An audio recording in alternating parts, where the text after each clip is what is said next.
Newyddion diweddaraf. Mae Glesni Beasley yn ymgeisio i fod yn prif swyddog nesaf ysgol Bro Edern, can gweld os mae hi'n llwyddiannus.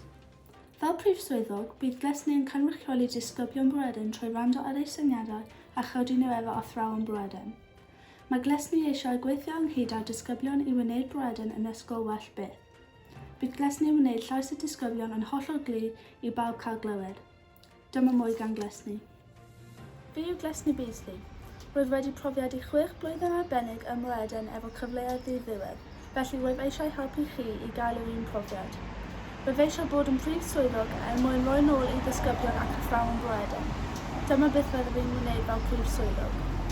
Byddaf yn sicrhau bod pawb yn wneud popeth sy'n bosibl i helpu'r amgylchedd. Roedd eisiau torri'r stigma dros iechyd meddwl a gwneud yn siŵr bod gan bawb y gefnogaeth maen nhw angen. Rwy'n bwriadu cefnogi pob disgybl i gyfleidio eu cenedligrwydd drwy fod yn falch i siarad Cymraeg pob dydd. Roedd eisiau datblygu cymuned Bro Edern i fod yn gryfach byth fel bod pob disgybl yn teimlo'n ddiogel ac fel maen nhw'n perthyn, dim ots eu hethnigrwydd, rhyw, crefydd, maint na gallu.